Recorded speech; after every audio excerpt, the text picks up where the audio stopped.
Welcome everybody to this Friday Live Agile 77th episode.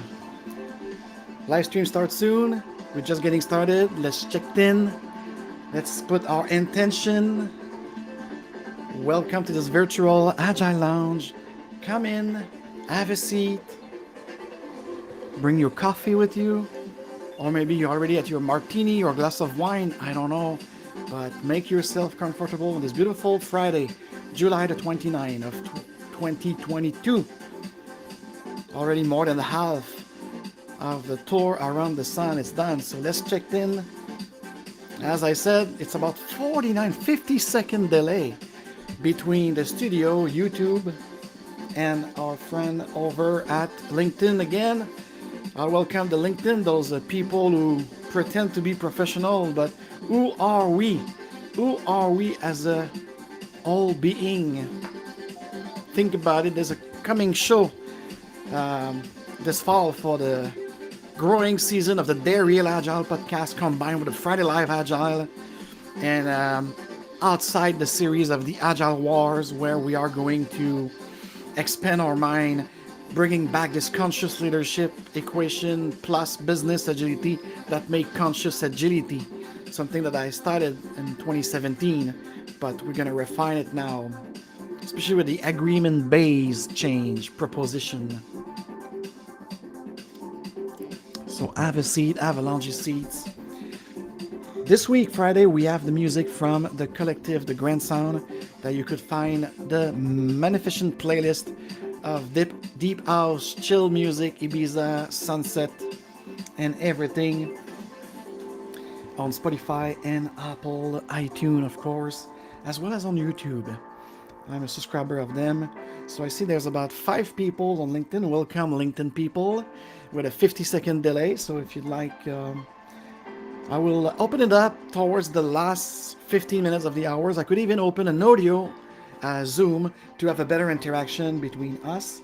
So let's just see, because I cannot see the chat on my studio from LinkedIn, but I see YouTube, Twitter, Instagram, and all the others. Oh, already a chat here. Let me see this.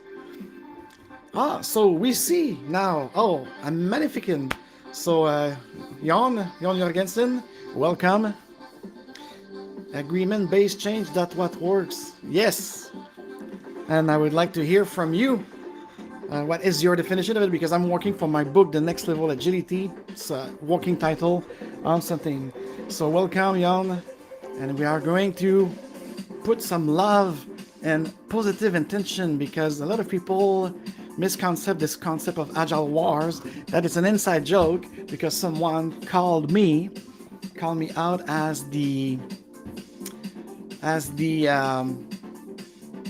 Alex Jones of business agility. That's so funny. That's so funny. Anyway, whether you like it or not, I think this is important. Oh, it's a hard J. Rion. All right, welcome.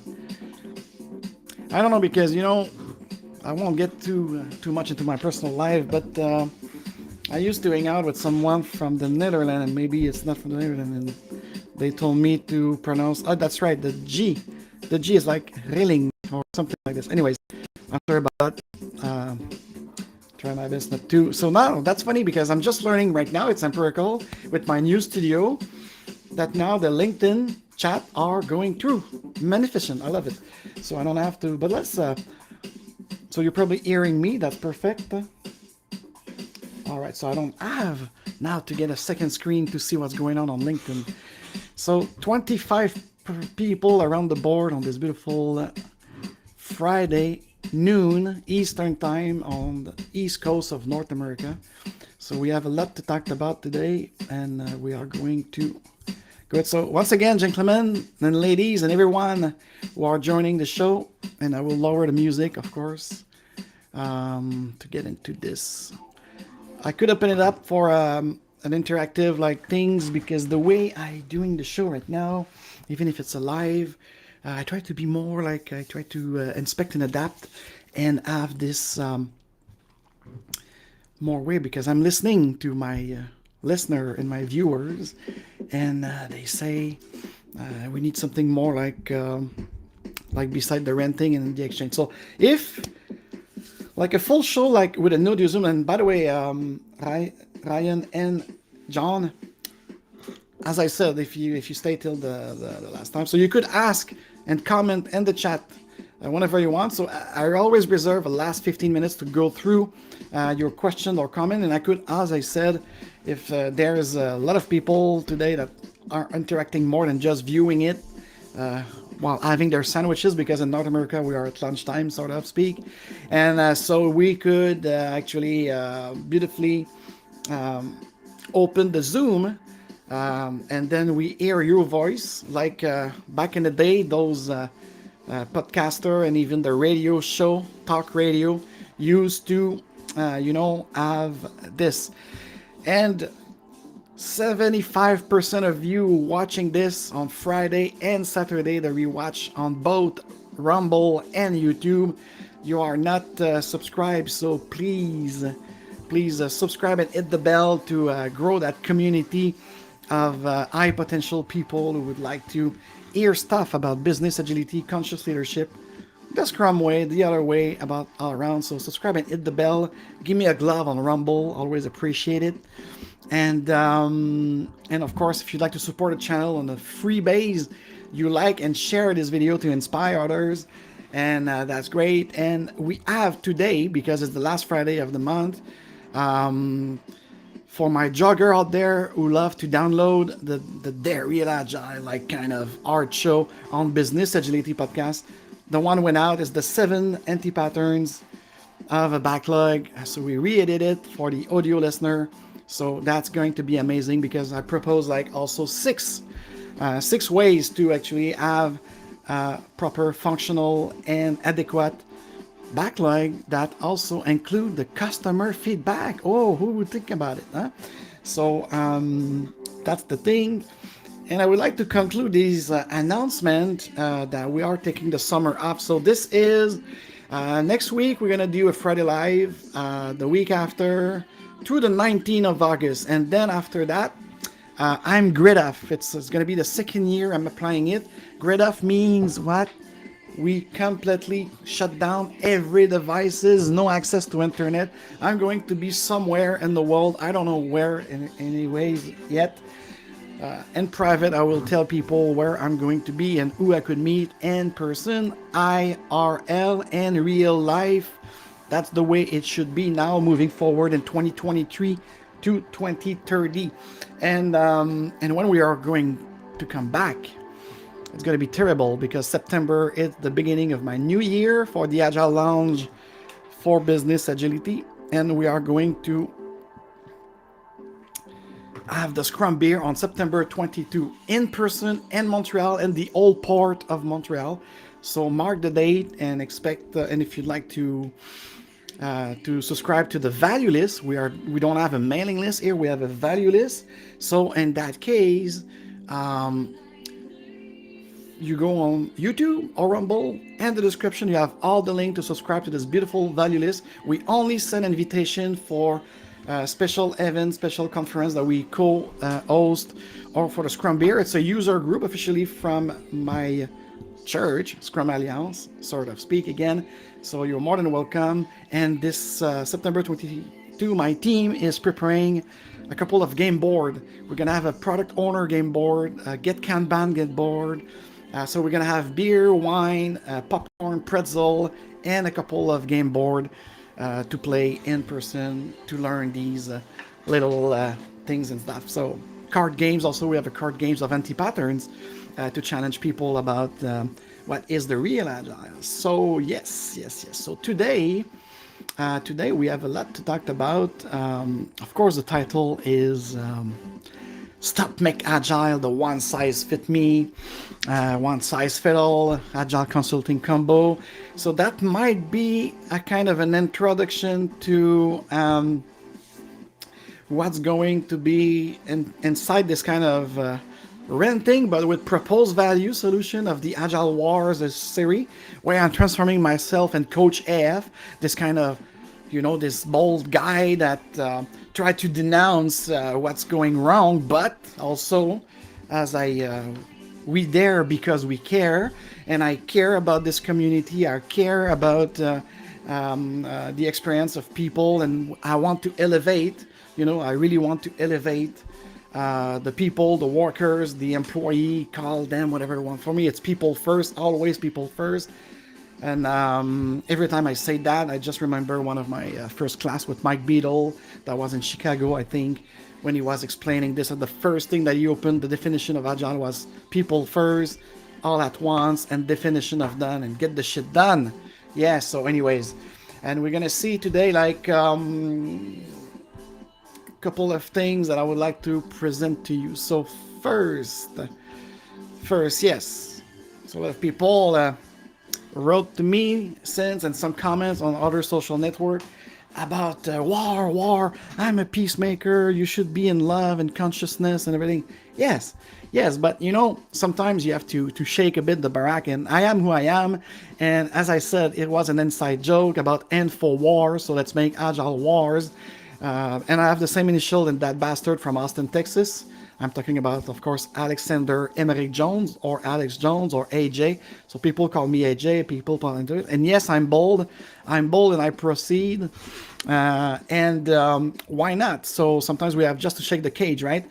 So why is Agile Wars? Is actually, it's a series within the Dare Real Agile podcast, where we try to propose also solution after our ranting, or after our calling out the violation of a kind of a fakeness or pretension.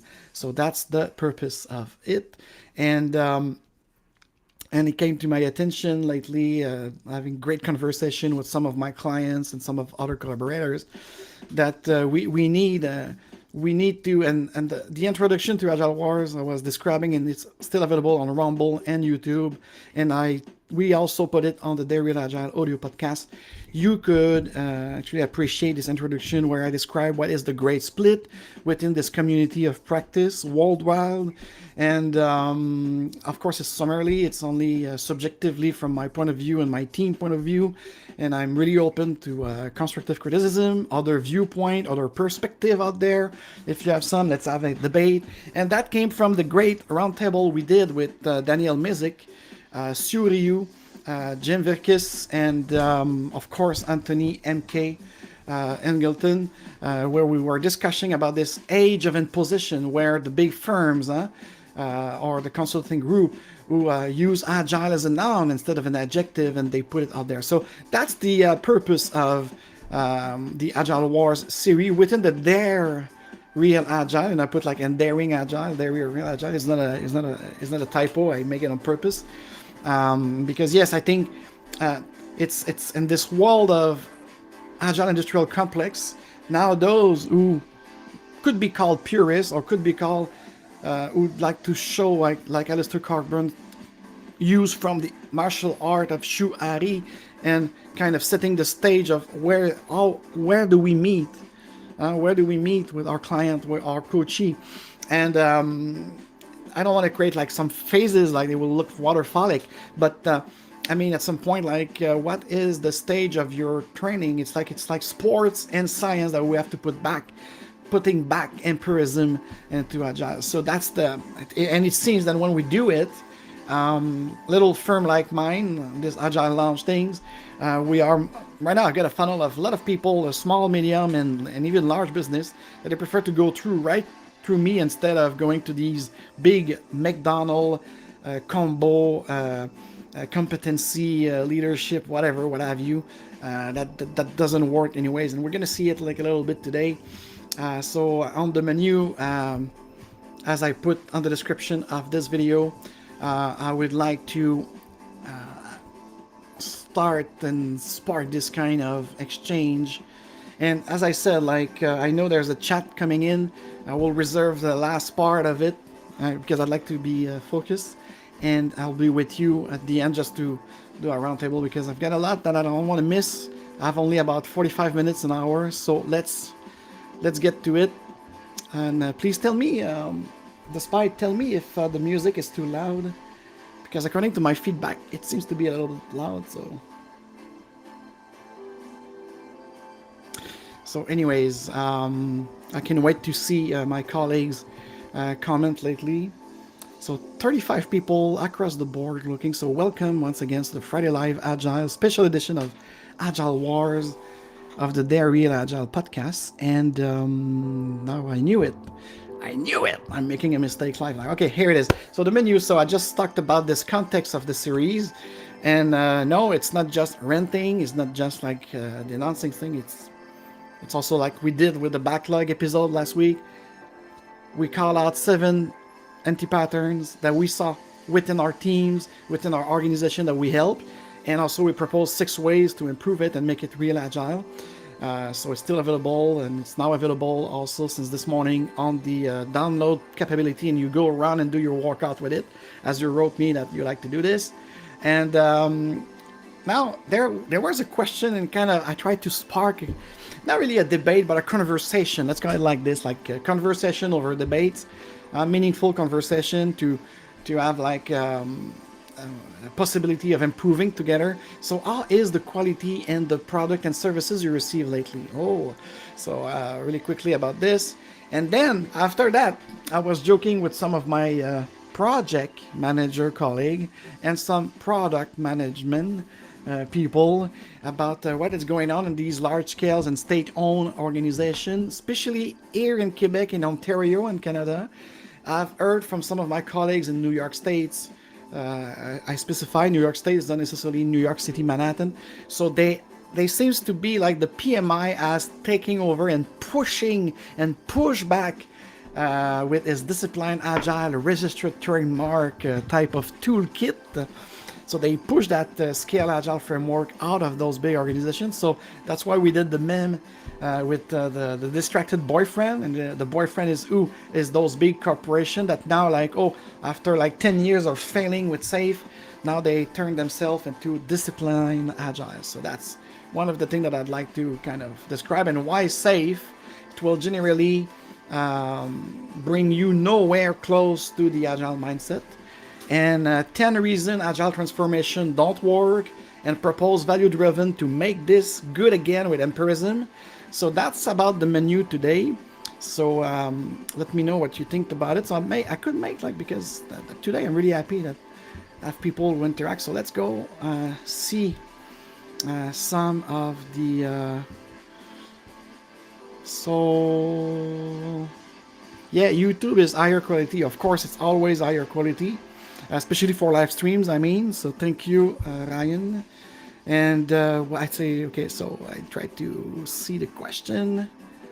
What platform is the best? YouTube, it's about 10 seconds only. I could program it, so you'll probably discover it. Otherwise, it's a 50-second delay with LinkedIn. Twitter and Instagram, I don't know, but I don't pay attention to it.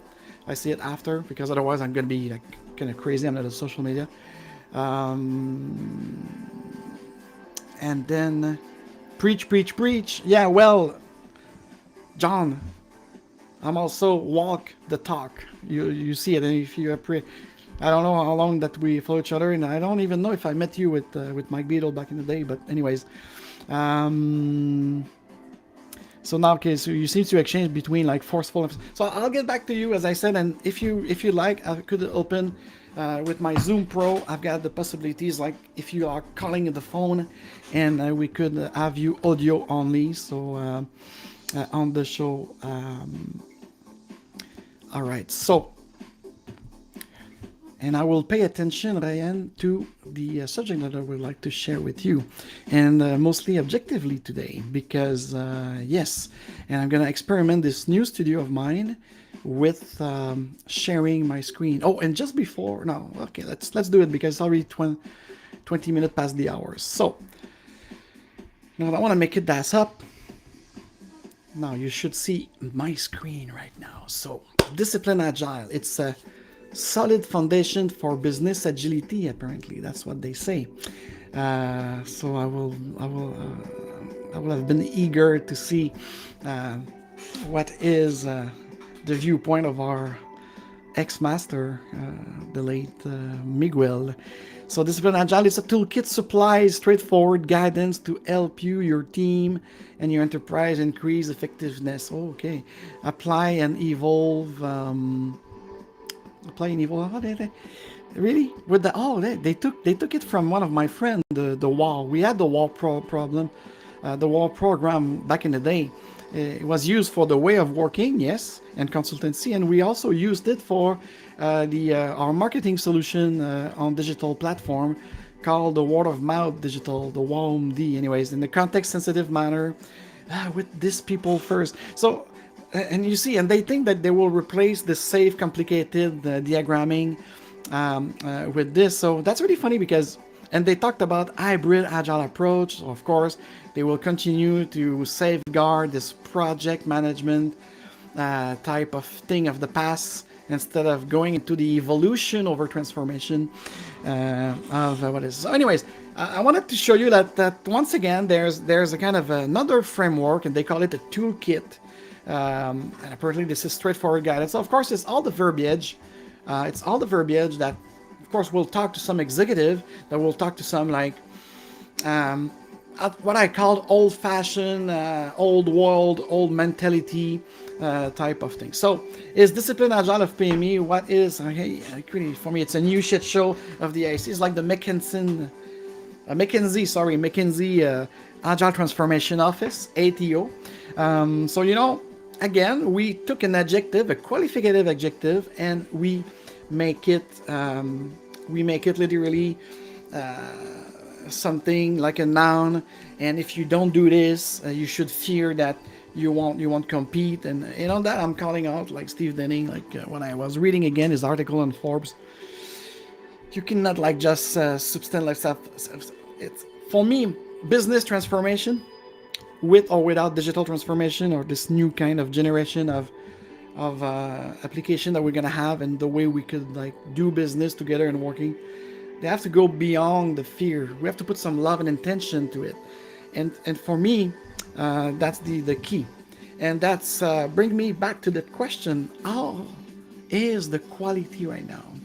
A lot of people say because the crisis we're going through, pandemic, climate change, wars, terrorism, and stuff that affect like the economy, the capitalism as itself, and the supply chain and so on. That, and of course the worker that don't want to go back to work apparently. So I'm just like, I'm doing it on purpose, and I'm really amazed to see this kind of.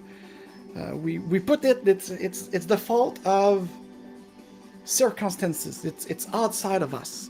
It's and I feel sad about it, because what about our collective and our collective intelligence, our collective participation, and to it, and understanding that within and without, this is the quality of our experiences as customer, citizen, also very important. Citizenship everywhere, it's kind of under attack right now. And no, I don't want to go today on the civil agility that I was discussing with Michael Ehrman back in the day. But that will be important too. If you'd like to change the world of work, I think right now we should escalate it to changing the world at all, and make this world not a better place in the song, but a smarter place. Now we talk about smart everything, but what about smart us, smart collective, with the respect of the individual difference, together and different. So for me, what I realized, and I did kind of blog about it a little bit this week, is I came to a conclusion that really, it's come from my conversation the last 2 weeks with some of my clients who work in logistics, by the way. I'm helping them being like more kind of DevOps with their application to serve the port of entry and stuff like this.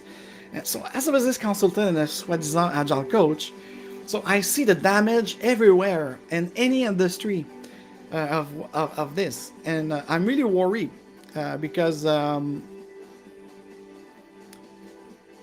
any of my smarter clients also worry about it, and smarter people, because the quality is in decline. And not just in the last 2 years with this crisis.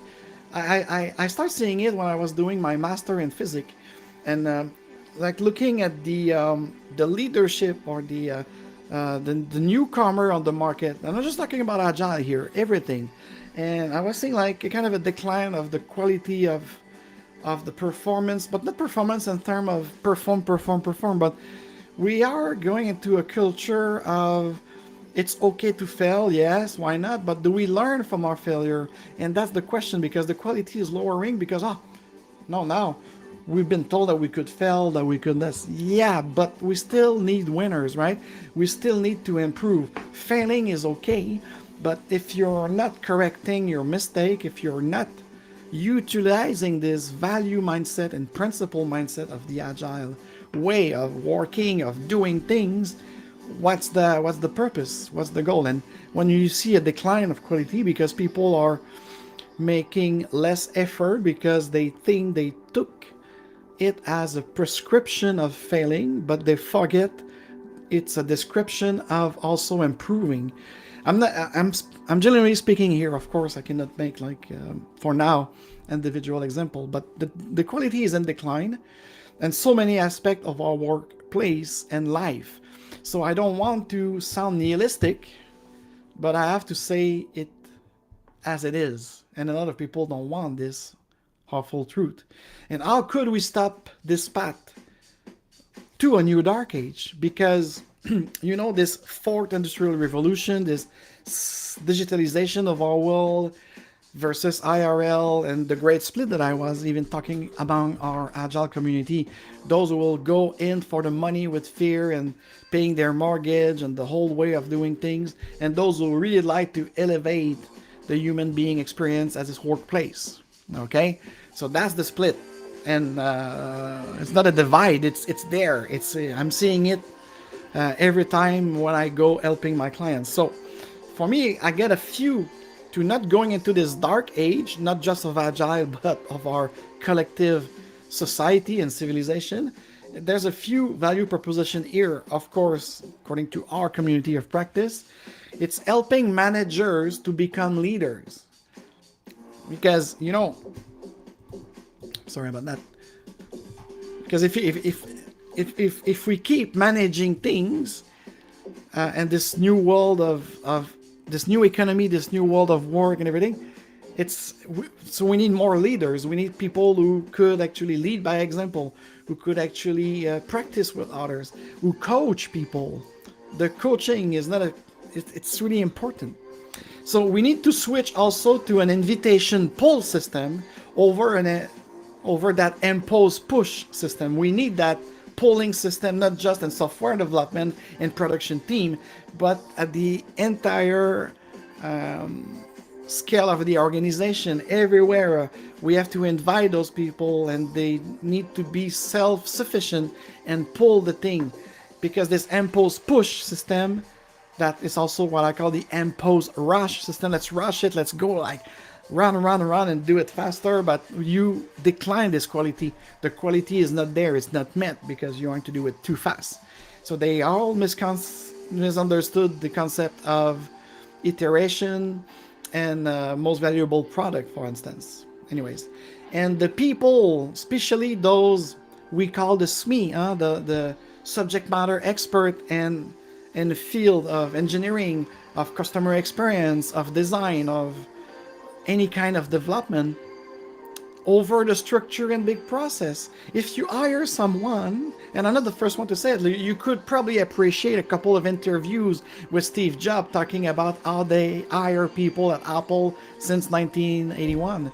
So that's the thing. Like, I mean, like, you hire people not to tell them what to do in that situation, but to actually help you increase your value proposition out there. So anyways, and not putting them into a structure and big process that will make like the confusion. So you have the excitement of having a PhD in your team, and all of a sudden these big corporations, they put so many structures, so many processes, especially if they work with safe or discipline agile. And now all of a sudden we have like with Daniel Mezik's story of an architect in the bathroom saying like, safe sucks and agile sucks, and so do you, because I cannot even, I'm not even console about it. So that's the part of the thing. And of course, for me, who also been in blockchain for years, for a decade now, I think the proof of work over a definition of done. Yes, Scrummies out there, hear me well, and we're gonna probably do a show just on that with some of my people in Tulum about this decentralized finance way of doing a blockchain. The proof of work over a definition of done, because definition of done is just create the slavery of developers and designers and stuff like this. This is what I'm seeing more and more, because they took it like as a checklist of things to kind of pointing finger. Oh, it's not done because no. It's the proof of work. Do we have a proof of work with customer feedback? That's one of my proposition here. And the customer user feedback, here we go, over business requirements and useless metric of productivity and speed. Fuck off with your velocity. And if you'd like velocity, it's a thing of a team. The team should know each other capability of producing something in a certain time manner. So don't stop it with changing those story point into hours or day. You disgust me. You don't understand substantiation. You don't understand Scrum. You don't understand the interaction of people first. And the only KPI you should have in mind is your customer satisfaction, and you get it by customer feedback. Period. And on that, I insist. My goodness. And of course, because now, yes, the simplicity of the interaction with smaller team. We've been saying it for 25 years. I've been a Scrum Master since 1999, and that was the key goal. Our team achieved faster and smarter because we have a meaningful interaction and simplicity of interaction. We have team agreement, specific rules that will change every time we have new information. So really, this one, it's simplicity of interaction with smaller team over centralized large committee. Decision rights and transparency to everyone that participate, every stakeholders that win in it, over the strict hierarchical and closed door getting process. And of course, evolution of individual, team, organization, the evolution of everyone, of everything that I just named before, over the transformation of any business or any operation process. Because if you transform something, you don't really change it. You just change the form. It's transforma in Latin, modeling the form. So which means, and for me, evolution, it's something more powerful because you make it to a really next level. So if you agree, what will you do to make this happen yourself? Tell me in the comment below. And if you disagree too, yes, because I'm not perfect. I don't seek perfection. I don't seek to have just an opinion of sheep, but I'm open to constructive criticism, to conversation.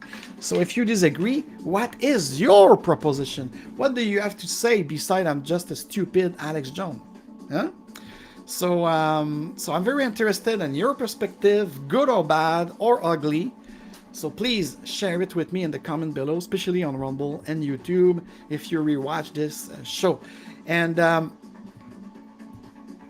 so that's about it.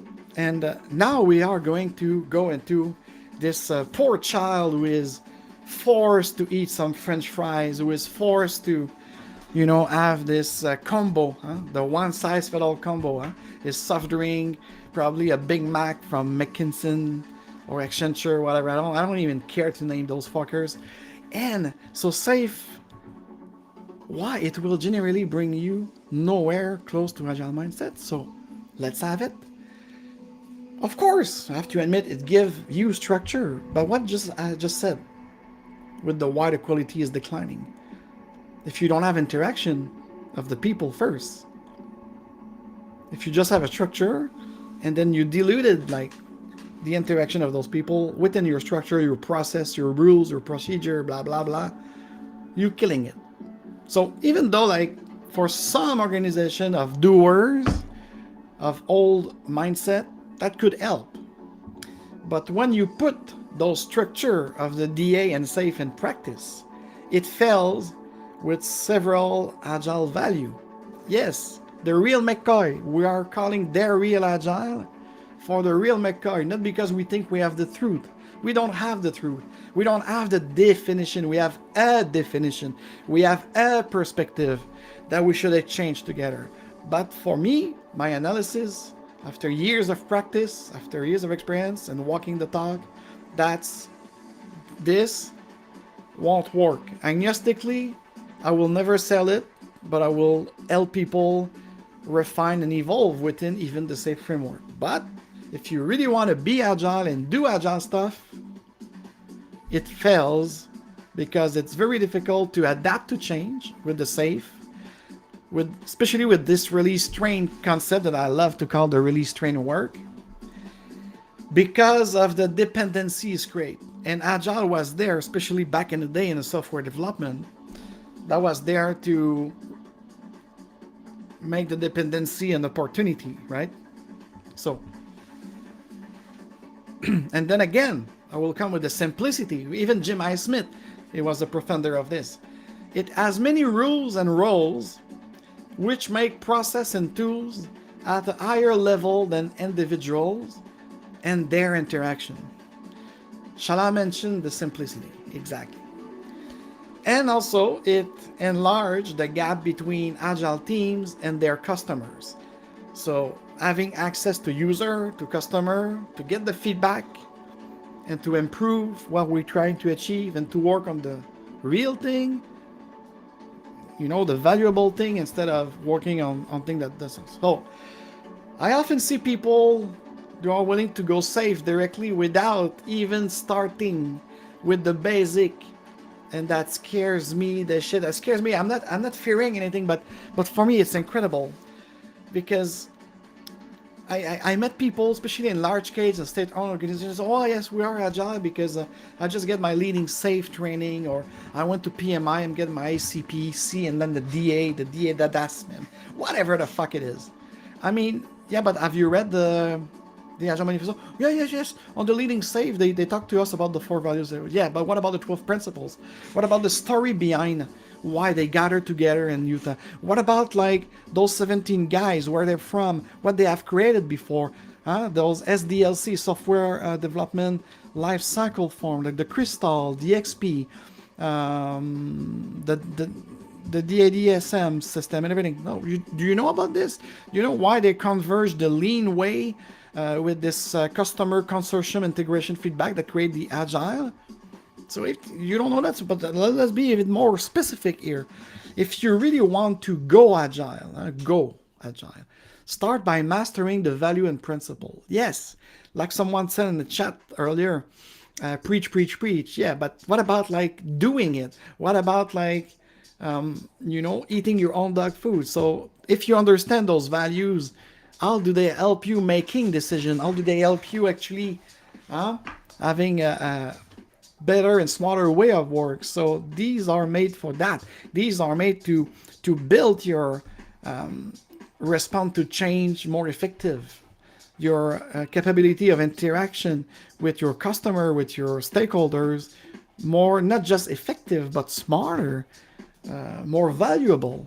Okay, so master those value and principle, understand them, ask yourself, why are we not doing it in our team, and why not? And with the why not, you have your list of improvement stuff to do to make it better, to use agile at this culture evolution mindset.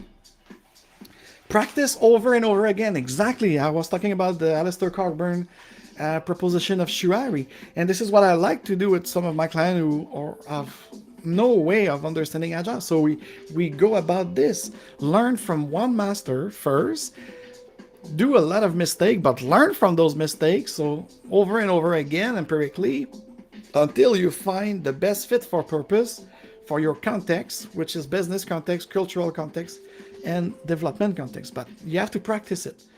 Don't spend too much. Like when I see other consultant that goes out with 3 weeks of assessment or even a month of assessment for $90,000, with 3 consultants. Big report, and from that report, they start training people all at once. I mean, yes, education is important, but you need to learn Agile and practice with the specific framework that you would like to configure the way you want. So that's why I think the Scrum way is the best, because Scrum, and even with Enterprise Scrum from McAgile, you could actually make any kind of configuration, centralized, decentralized, with substantion, without substantion, hierarchical, time and material. You could model everything, because with the canvases, the visual board, you could actually make it happen. So anyways, but you have to practice it to understand, like, is it fitting my purpose? Yes. We do agree with that? Yes. Okay. So, and then you make it evolve and evolve. Fail and learn from it. Yes. I insist on that. Don't be in a culture of it's okay to fail and I'm safe. No, no, no, no. Open it up. Open it up to the learning part and the improvement part of it, and to find what works or not for you and your team. Could I insist more on that? Work on yourself, and it's uncomfortable. I know it is.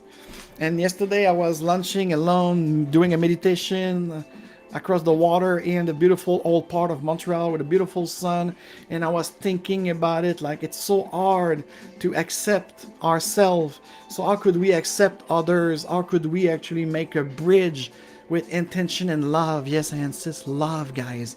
Just think about love, about your wife, your husband, your lover, and your children. Love as an energy booster to give you intention and to make you comfortable. So you have to work on yourself. I've got my own personal agility, not Depeche Mode, personal Jesus. I have my own personal agility, because I preach what I teach, even in my life, even for myself, even to lose weight, even to be better, to be a better father, to be everything. So it's really important, like, a great Agile coach, a great consultant in any field. Actually, put the adjective you want next to your coach or your title, but you have to practice also for yourself. And finally, and only then, I think it makes sense to scale it for your context. Because again, for those enterprise scrummers out there, you know that scale it if you have to, but if you don't, keep those teams decentralized, deconcentrate, and focus on what they do in their context. So maybe you don't even need a famous framework and can define your own exactly. And this is what we do with Scrum. This is what I did at Austin, Texas with my great Sebastian Julian of Urban Acolyte. Marvelous. We start with 26 people, Scrum based, flat managed, and now you are 1,000 people, over 2 billion profit a year, and you still do it Scrum substantion way, no hierarchy.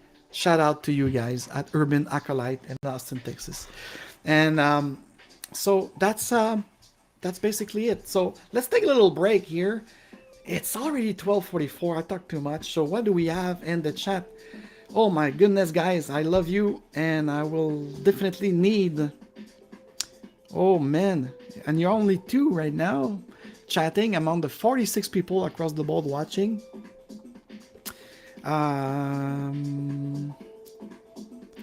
Where should I start? Because I cannot imagine, like, those real YouTuber, with the Timcast guy that I'm watching overnight. They have like 50,000 viewers, and the chat is like, even like, so now I've got 44 viewers, 2 people interacting, and I cannot even keep up. So you see, I'm not a professional podcaster. I'm a professional Agile coach. But so where should I start? I don't know. So hard J. Okay. So we had a question. So let's see it. I think it's the first one. So John is asking, is daring someone to try something the same as inviting to try it? If not, what's the difference? Actually, when we did the concept of dare real Agile, the real was the real McCoy type of thing, the purest type of thing, like actually learn from the base, and then after, you could adapt it to your context and everything. So that's the real part of the dare real Agile. And the daring is, because as French people, we like we seem like because it was this kind of context is someone trying something the same as inviting. Sort of, I will agree with it because I'm really into the invitation base, but I'm also meaning like I'd like to push it even further because for me there, it's how can I explain it? It's there in the sense that it's seen in this conformity and this kind of one size fits all, one type of things to do. We have to dare to be real agile and bring empiricism into the process. So the difference for me between daring and inviting, so inviting base of Daniel Mizik and Open Leadership Network that I shout out, should be, it's the consequences of why do we have to dare to do something different. Don't know if it's making sense, John, but that's why we call it the Dare Real Agile for the podcast, and we have to have a more daring way of doing agile, completely different, next level, but going back to the source, and make like you probably read from Mike Beadle, our common friend. He used to say like agile is not that agile anymore, and it's because the manifesto is static. So we need to evolve it. So of course we see a lot of people doing the modern agile, the this and that, but once again, is it like how do we actually uncover new ways continuously? So I think we have to dare now because the agile has become, especially in the last 5-7 years or since 2016 when Dave Thomas called out the Agile Industrial Complex with Martin Fowler as well. When we see like this one size fit all coming, it's mostly like the new waterfall. I'm sorry to say that like this, but this is it. So what do we have now? Because I see you. Ryan, what is this? A dare, a forceful invitation? No, I mean if you invited, it's an invitation. So which means like either you come or you don't come, but there's no like.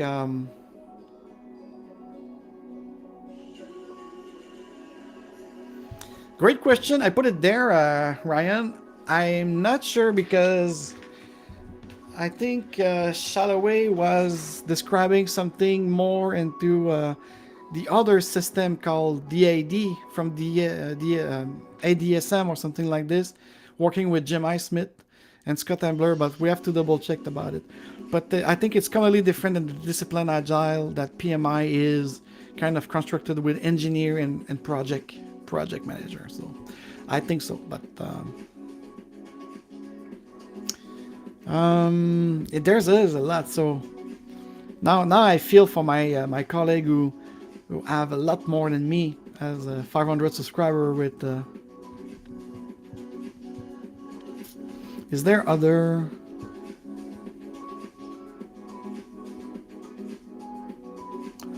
okay, so anyways, so great insight again from Ryan. So and the chat will stay there on YouTube. I mean, I don't know about LinkedIn, but anyways.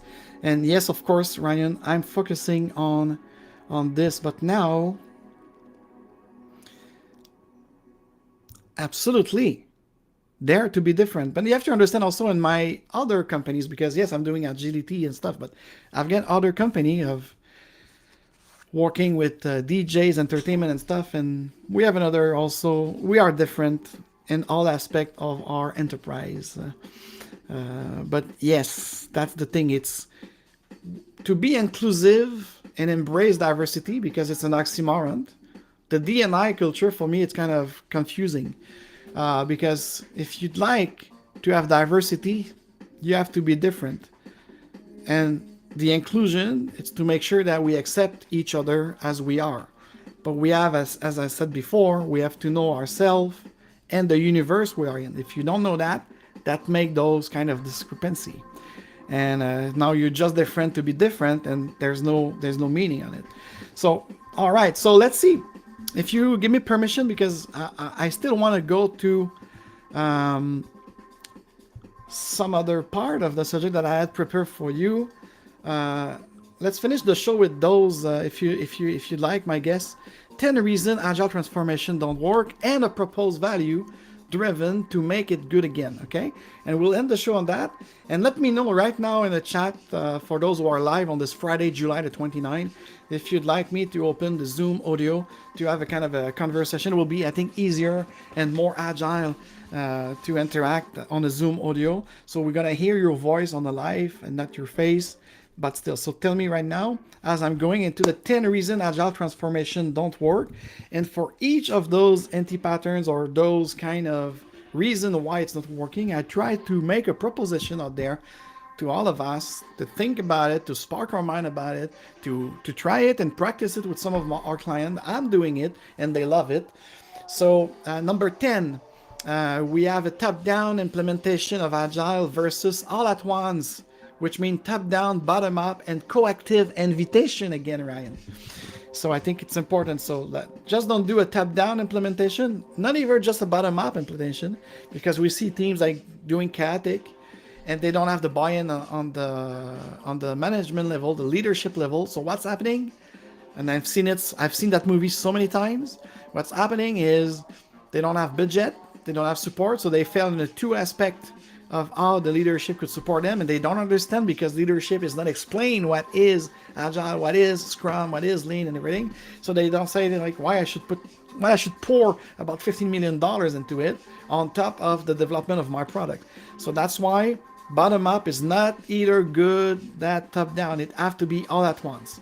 Number 9, implementing culture of change versus inviting people to propose change in an open and a safe space. So you see, when you implementing something with these OCM and ECM and enterprise change management, and you have all of those people like pushing again things, what about inviting your people for them to propose change according to their work, to their interaction with other division and department, and to work together. So that was number 9. Number 8, focus on output. So that's the reason why Agile transformation fails, as you should have a commitment to outcomes and have a clear definition of what an outcome is. And when I say outcomes here, of course, it goes from the purpose of your enterprise, the purpose of your company, which is your customer probably, or people you serve or user you serve, and then the outcomes should be defined by that. And then if you commit to those outcomes, you will use those values of Agile and principle of Agile to make those decisions instead of just looking for output. Number 7, ignoring customers and users. Too much often when I see some kind of those, implementation of Agile transformation, they don't even have the customer feedback or engaging. So what I propose, if they ignore the customer and they ignore the user, they just concentrate on the process and the structure of applying those Agile or any other framework that will support this Agile mentality. And they forget that customer is really important. And for me, what I say, you should engage frequently and feedback conversation, and more than just focus group and those user group. Yeah, you could have those at the beginning, but you better start engaging with them. And actually, lately, as a customer, I've been receiving, I won't name the company here because I don't want to do publicity, but they sent me an agreement, an invitation that I have to agree on giving them feedback on how the application on the platform that I have, because they don't assume that I just have an iPhone or just have a MacBook. So they want to know where I'm using the application. So that was the first questionnaire to tag me. And then they propose me, if I have time, for some voucher and some discount into their product to give them feedback on the application, but also on my complete experience of ordering and receiving my order and everything. So that's kind of nice. And so I think people should more engage and the feedback conversation like this virtually. Nowadays it's even easier to get your customer feedback and do something about it. Number 6, Agile is IT only. So a lot of leaders, especially leaders, CITO or CEO, they think that Agile, it's only still a software development, right? Agile software development with Scrum by Ken Schreiber and Mike Beadle. So they think that they could just do and go around their business without putting Agile at the entire enterprise. And this is my proposition.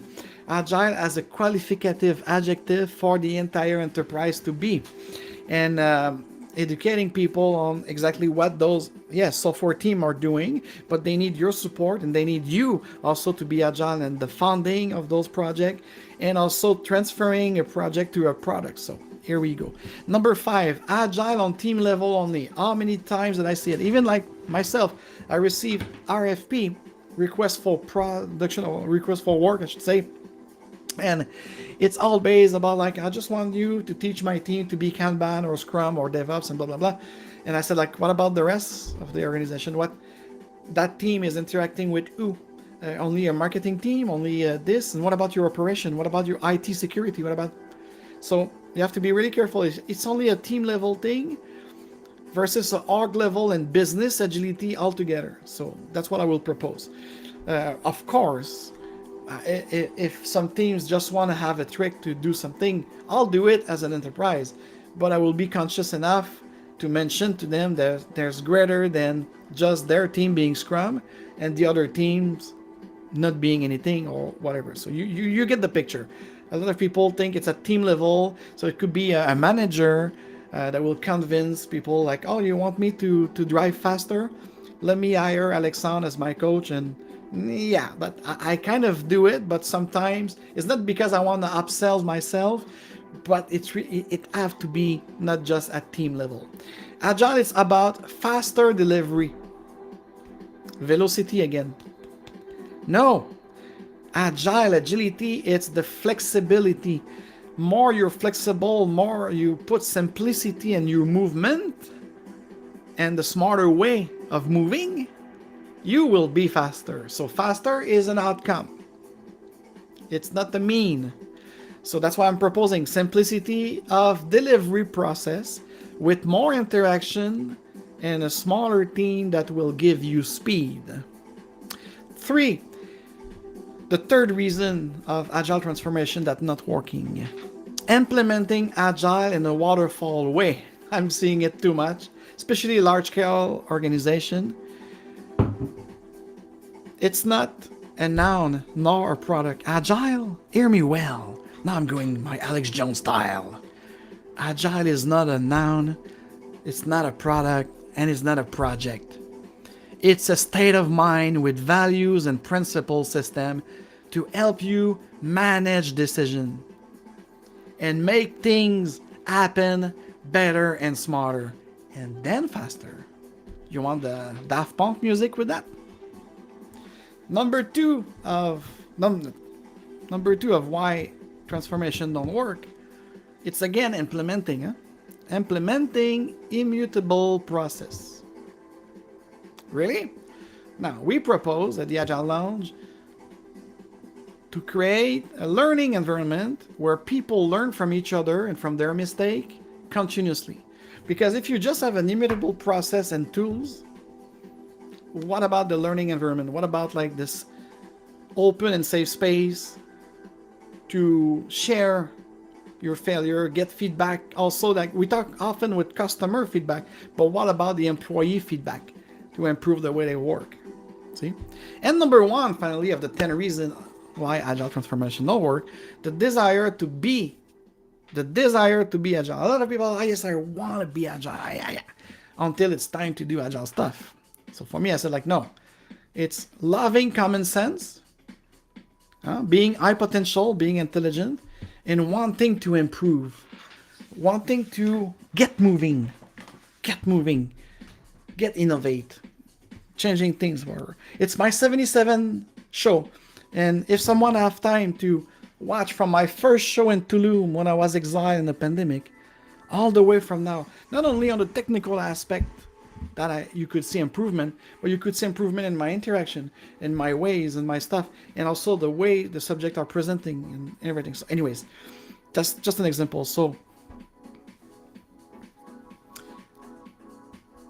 I think I went through everything I wanted to share with you. So now, guys, let's kick off this weekend with maybe a better interaction. So let's go back to the chat and see. And while you're at it, remember, support the channel with your like and share it to anyone and to any community that might want to hear something different, to hear another ways of presenting business agility, and yes, criticizing it, denouncing the violation, and going back to stuff. And of course, if you visit, no, that's customer and team feedback. So me too. I practice what I preach. So in the comment for the rewatch, anytime, please, I'm open to even the thumbs down and tell me why. Just don't do a thumbs down. Tell me why you did it. Maybe I will improve from your comment. And of course, constructive, positive, loving criticism are a lot better than just judging me as whatever, a creep or conspirationist I could be. Become a satisfied Agile client in North America. I'm serving clients from all across the board, Canada and United States. So visit agilelounge.com. And oh, and by the way, let's ask for any viewer who are my past client or my actual client. I know you're watching. I'm giving you a twinkle. Let's do a little quick, before going back to the chat to my friends, I'd like to show you, it's a prototype. It's my upcoming new site for my 6 years of the Agile Lounge for Business Agility. So I'd like to have your comment on it. So let's see it here. So that's, of course, a prototype. It's an MVP. So this is maybe, and you see, I will honor, and I spoke with Barbara, I will be okay to do something about business agility, revolutionary value-driven way. Of course, there's nothing if I click right now. This is only the home page that will talk about everything we do at the Agile Lounge for business agility, including the Freedom Lifestyle for Entrepreneur program, where we help people, Jonathan, Bridget, and myself. We are coaches about our experience. I've been an entrepreneur since my 16 years old. So I think I know what I'm talking about. If you'd like to build your own business, your own freedom network, high potentially freedom lifestyles, and personal agility coaching for entrepreneur and also professional careers. So we have also this Beyond Agility, of course, our user group to mingle what you are watching right now. So anyways, and our workshop on Eventbrite, I'm one of the rare Agile coach who actually teach. Now this is all in French. Yeah, recruiters and Agile talent acquisition people to understand the key roles, especially in Scrum, and how to decipher the fake coach out there and everything. So tell me what you. This is my daughter, by the way. I love her so much. So I'm glad that she did some kind of modeling in the UK, and now she will be on my website. I love it. So yes. So anytime. So tell me what you think about it compared to this actual website right now. Is there a problem in the studio? Sam, why are you picking me? Okay. Is it too long? LinkedIn said it's too long. Whoa. You see Microsoft again with those restrictive rules. It's 2 minutes past the hour and we receive a warning that LinkedIn, it's too long. My goodness. Microsoft always into this. Anyways, I don't care because I care that I dare. So just for those who might not know, this is the actual website that I have since I launched this Agile Lounge Enterprise. So it was fun since 2016, but now I think, salute to Mike here. So I think, and this is the 7 signs your backlog is not agile, available for download. So yeah, so I think I was due for a change. What do you think about it? And now, my friend, let's see if I'm opening Zoom and closes down the music. Let's go back to the chat again for Ryan and John. Thank you very much for being there.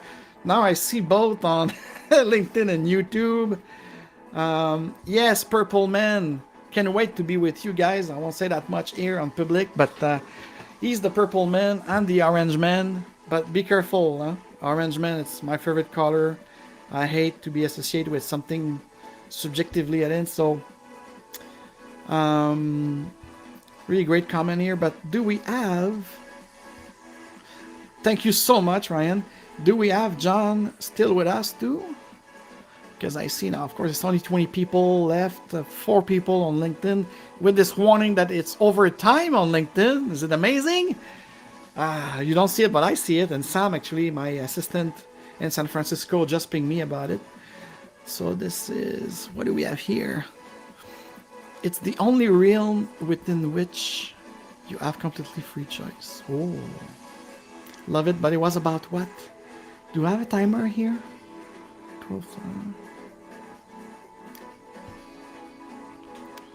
Okay, so do you want guys to jump on the call for 15 minutes? And we're gonna exchange better? Please tell me in the chat right now. Where are the 20? It's on my studio. I see everything from Instagram, Twitter, YouTube, and so all combined it's 20. And the most viewers is all on Instagram, and they just like it's fizzy. So that's why. All right, so let's open it up for some questions. Let me open my Zoom here. So it's gonna be a first experimentation of this. Hold on a second. I'm gonna put in the chat, and the main chat is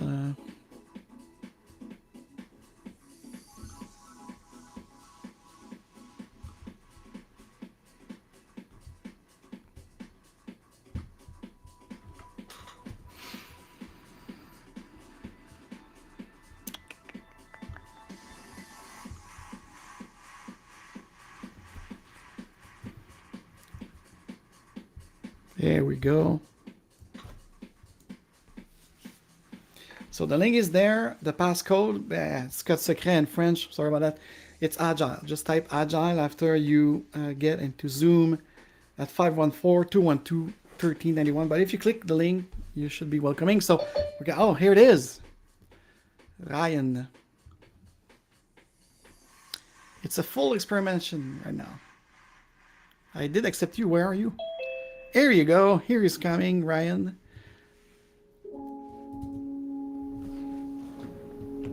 How are you doing? You're on mute, my friend. Please speak up. Good afternoon. I'm trying to get the right audio going on here, so.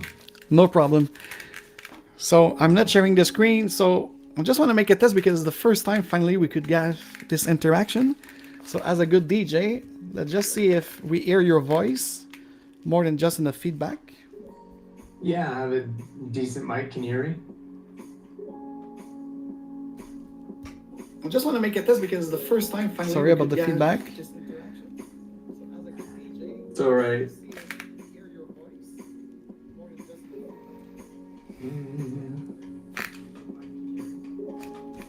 Yeah, it seems. Anyways, well, I think experimentally we're gonna have to see it after. Oh, Karen, do you know Karen Burns? She was there too. Because I'm on LinkedIn. We're connected, but I've never met her. Okay, because she was part of this family of McAgile. This is where I met her. Yeah, so. You must have been so tight with McAgile that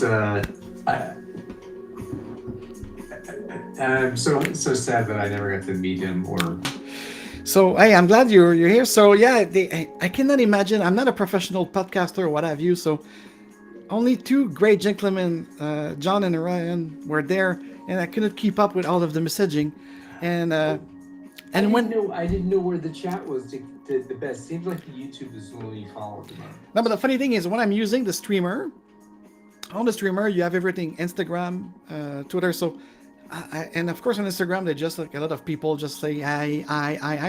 So I was trying to see like, so I have to filter to just LinkedIn, because now I just learned today that finally, because LinkedIn live streaming is very experimental, it's beta mode, so they don't connect with the streamers. Okay, they want us to be live from their tool at Microsoft, but it's not worth it. Because for me, I've got community, they don't go on LinkedIn, so they prefer to watch me on Twitter. So that's why when I say, oh, I'm 30 about the boats, of course, you see, if I'm just doing it on LinkedIn, I will have an average of 5 views a week. Doing it like across the board, I've got about 75 views a week, so it's kind of better. So that's the purpose of it.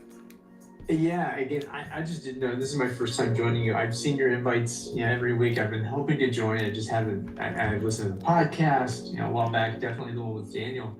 And again, I'm just so pleased to actually talk with you in real time. You sent me emails about the Purple Squirrel Cafe and all this stuff. I was just I was like, I can't type fast enough to be able to share And that's what I said. how I've much got love this, I'm feeling. and I got this idea. I said, like, back in the day, you had radio show, talk radio show with opening the phone. Right now, at the end of the show. So I said, like, let's do this here. Why not? But instead of a call, you could, like, some people say, oh, you should, like, put your WhatsApp numbers or Telegram and they call you there. But I said, well, I mean, Zoom could be also. Anyways, it's an experimentation, and I think it's faster, especially with that 45-second delay. I mean, now we talk, and it's better. So what will be according to the kind of conversation we try to have with John? I don't know if John is still there. If you want to join, but in the chat, John, you should see the link if you want to join us for this conversation, because you have great comment. I didn't see everything, but what will be the key thing that the takeaway from this kind of presentation of about the quality that declining, about safe is that will replace safe and those big organization, and yes, invitation based combination with agreement based. So tell me your general thought about it, like for Which thought to start with? wherever you see it and you feel it. Well, I mean, to me, it again, coming back, seeing Agile from the outside for a long time, or Agile, whatever on earth that means. I personally feel that the word is meaningless anymore. And again, my thinking is going in different places, but I think what turned the light on for me was invitation, right? And engagement, because the issue of employee engagement has been, I remember hearing about that back in 1999 and 98, and because I had Gallup training and in the Gallup Strengths Finder and all of that stuff. And the Gallup survey, everybody in the world uses the Gallup survey to say that the workplace is disengaged, right? People don't care, whatever. And it just goes and goes and goes and goes and goes. And that for some reason, engagement doesn't rise. The engagement stats are as bad now as they were back in the early 2000s. And why is that? And I was wondering for myself, I was like, wow, engagement that sounds great. What does it mean to be fully engaged? Yeah. And what does it mean? And what does it mean? And it's word, the definition of words. I mean, that's all about agreement too, isn't it? Mm-hmm. Well, you and I are having a conversation. Well, what does Agile mean to you? And this is the cool thing about inviting leadership too in the book, is that now Daniel put it's the ready for Agile checklist. Yeah. Exactly. Right? But yesterday I was amazed because we had, like, at my co-working space, once a month we gather together all the co-workers, and that co-working space, there's a lot of people working in blockchain, AI, these complex things and stuff, and great mind. And I was surrounded, all of a sudden they knew that I was a kind of an agile coach. So we have a solution architect, an enterprise architect, two developers of very kind of new OpenShift type of things and everything, and the banking and the decentralized finance. And now they were sharing their experience with especially Scrum, by the way, or even DevOps. And they say, like, when we hear you, and two of them, two developers told me that, just this conversation with a glass of wine and beer, you make me rethink what I perceive of Agile or even agility. Because the way we do it, and I won't name the workplace they work for, but they say, like, it's just, again, being imposed and push and just do it. This is the recipe, and do your lasagne, but we don't care about what you have to say. And so that's why I put that list earlier in my show, inspired by those gentlemen and ladies that I talked yesterday. Was very meaningful, because that's always the thing. And sometimes, one of my clients 2 weeks ago, I've been asked by developers and designers for a special session without their Scrum Master, because they wanted to talk to me, the enterprise coach, about making something against the Scrum Master and the leadership of their company. So I said, like, hold on a second. Against the Scrum Master? Because they were not pleased about the servant leader they have. They were not pleased about the way they, and they say, like, it's been months we told them that we don't want to work in iteration, we want to do DevOps. because the way we produce the good, we don't have enough customer feedback anyways, and this sprint goal or product goal doesn't matter, doesn't make sense to our context. So that they ask me guidance about it, but I said, like, we should invite you, scrum master, you should actually take advantage of your retrospective to reopen it and make it happen. So that was my kind of my general advice in that meeting, because as a consultant, I don't want to be used into a war and stuff. I said, like, let's gather together in your next The retrospective. Agile Wars guy doesn't want to be in a war. Yeah, that's true. I'm just making that up because someone insulted me on LinkedIn that I was the Alex Jones of this. So if you don't want to collaborate, 2001 will commence again. So, just like we make fun. Hey, we have to have fun, right? I'm doing it for free, just for fun. And I try to be meaningful at the time and try to propose value. I like to rent, but after my renting, here's what I think we should do together. What do you think, guys? So that's propose value and interaction.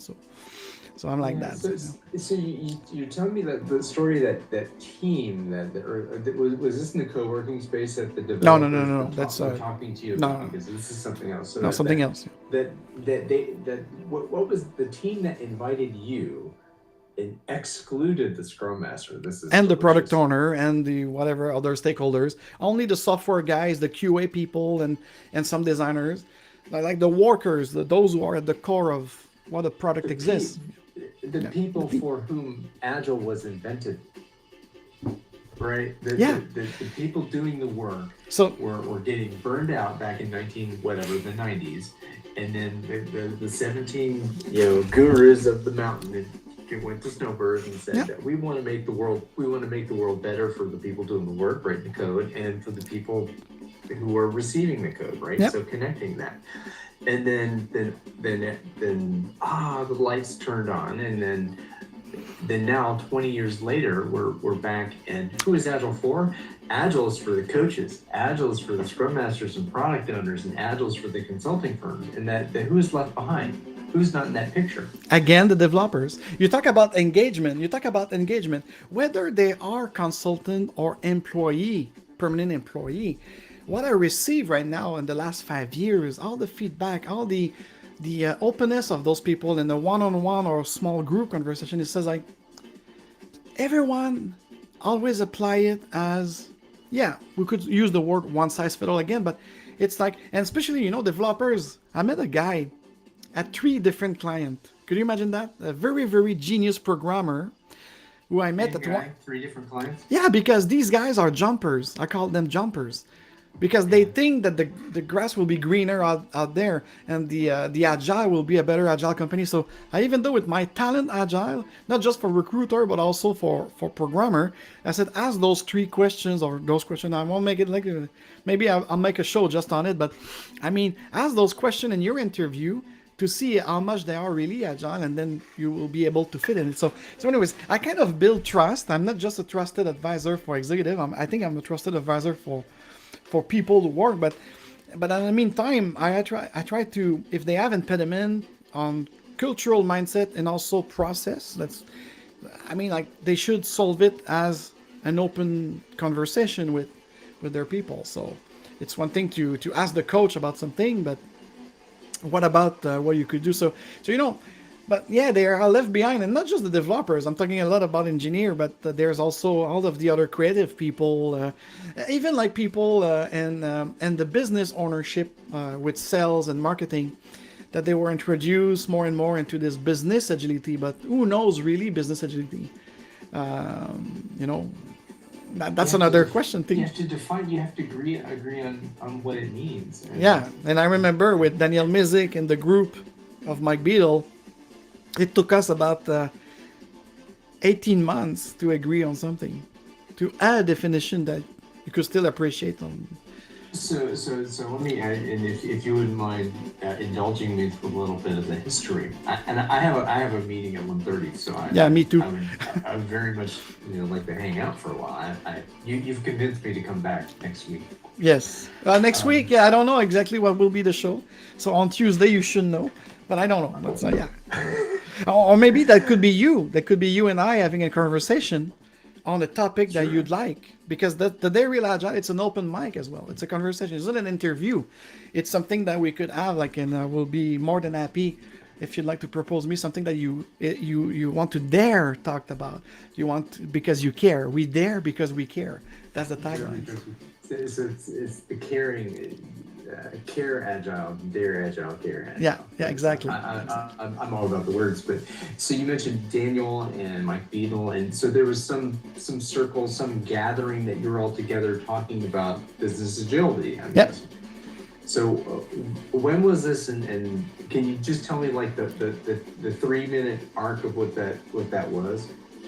But me, I met like because I used to hang out with the Ken Schraber gang in Boston. This is how I met Mike Beadle. So that is back in 2007, maybe something like this. And I love this guy mindset. I mean, like he was bold and everything. So, and then after he started talking to me about Enterprise Scrum, and I love it because I've kind of read about it like very far away because I always follow the first book on Scrum ever written behind me. Yeah.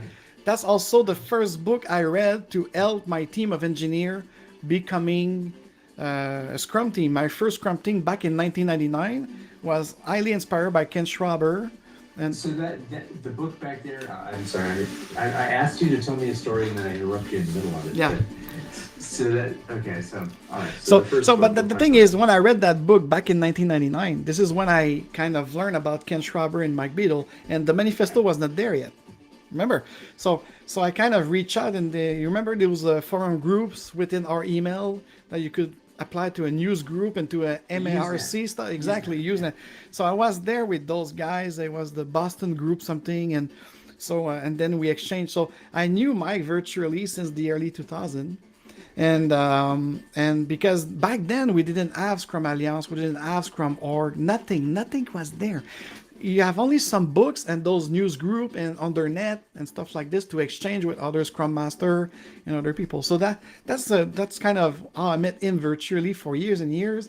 And the first time I met him in person, it was in a Boston conference in 2006. That was great. And then after we kind of keep in touch throughout LinkedIn in 2010.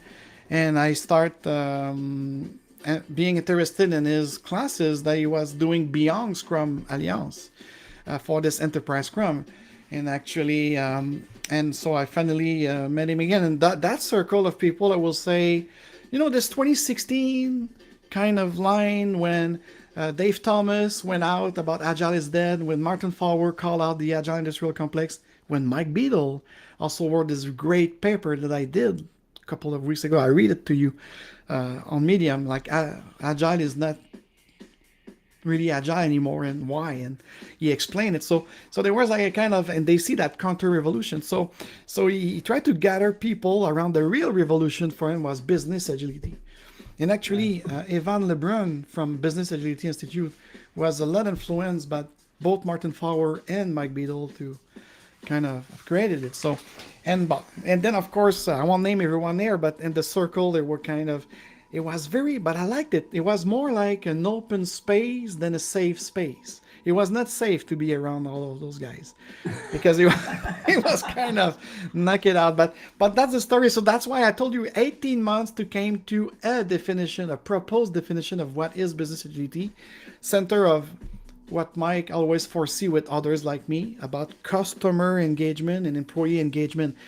And I don't know how much you read about Enterprise Scrum, but every canvases, we call it the fully of canvases, it's everything about experience. It's not just customer and employee experience, it's also stakeholder experience, shareholder experience. See, it's experience. How do we experience our interaction together? And it's more than the what's in it for us. It's if I'd like to be engaged, how I build my team around those values over the value of the Agile Manifesto and of course the 5 Scrum values. So that's, anyways, so that's how I start mingling with them. And this is where I met Suryu, Michael Herman. I don't know if you know Michael Herman. You met who? Suryu from New York, a great pupil of Mike. Michael Herman from really into the open space movement as well. And and some others, Simon Roberts and Scotland, John McFadden, that is the head of the Agile Center with Karim Arbot. So we're a great, oh, and also all our friends in Mexico, because you remember, Mike was the Latino. So we have like Ulises Aguilar. I didn't even know that. I didn't know that until I watched your watched the video with Mike, and actually had some audio of him. Yeah, yeah. So that's the thing. So that's the story, and I'm still in touch with his widow, Barbara, and for me, Mike was a friend too, and we have so much in common. I mean, he was a PhD in physics. I'm a dropout of astrophysics. I said dropout because in astrophysics and cosmology, you have to do your PhD, and publicize something. I didn't. I stopped at the masters. But I mean, like, we were both kind of crazy people wanting like empirism. It's important to put science into agile coaching, into agile consulting, and sports too, because it's the emulation of sport. Agility is not moving fast; it's moving intelligently with flexibility. So, and this is, I like the sports mode, and I love going through the metaphors thing, and then and again, there's like 2 minutes before I forget. Yeah. The sport metaphor comes. There are two sports coaches who really hit me as far as how they connect with agility, and one was John Wooden, right? So this is be quick, don't hurry, and I think also, what's his name, Josh Kiriaski. It brought that "be quick, don't hurry" thing too, and it's like it's that line through. Now the other one is Phil Jackson, kind of the Zen approach, and this is the open space, the flow, and the letting the team build into something beautiful. So those were the two sports coaches. Now, is there a sporting coach that who's your spiritual guide from a coaching perspective? I don't have I did professional cycling and racing for years, so I will say Pierre Lemay. Pierre Lemay, my coach. I mean, I don't know if you're watching it, but he's a great Canadian cyclist. Actually, he did finish 39. So for me, when those people talk about velocity, I should know because of the cycling wear, right? Well, this is more like, this is a jersey, a soccer jersey from Germany that I built for my team, and all the numbers are the Fibonacci sequence. It's only like 1, 2, 3. So anyways, I gotta go too. We have a meeting. So thank you so much for your participation, and I can't wait for August 13. We won't say that much here online, and next week, think about it if you are free at 12 noon Eastern, and if you'd like to jump into a conversation on a topic of your choice, I'll be giving you my open mic and my open space. Well, I'll try to track John down too, because I would imagine he would really enjoy being in this conversation. Yes. And I know that on YouTube I should keep a record of that chat, so I will of course get back there and probably open my Ask Me Anything letter where it's more interactive. I try to be. So anyways, thank you so much, my dear Squirrel. I'm gonna go talk with Squirrel later. As we say in Mayan, in Lakesh. In Lakesh. In Lakesh, and you answer Alakin. Alakin. Yeah, because in Lakesh is kind of, in English, I could translate like, I'm another you, and the person in front of me responds, I am you, and you are me. That's the Mayan teaching. The Yucatequa Mayan. That's conscious. Yeah. Blessing to you, my friend. Right. That's it. Cheers. Have a happy weekend. Talk to you soon. You too. Bye-bye. Bye.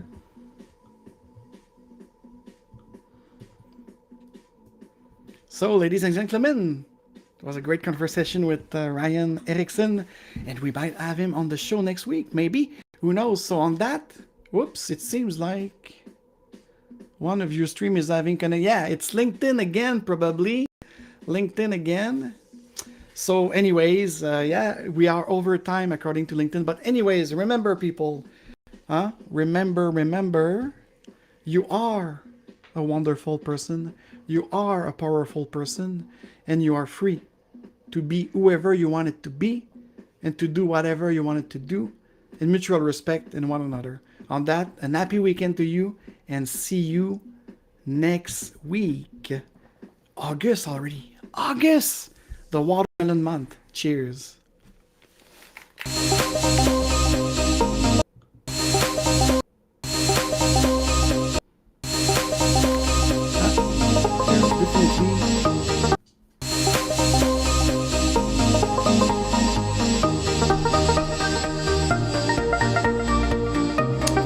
Aha! Experience here.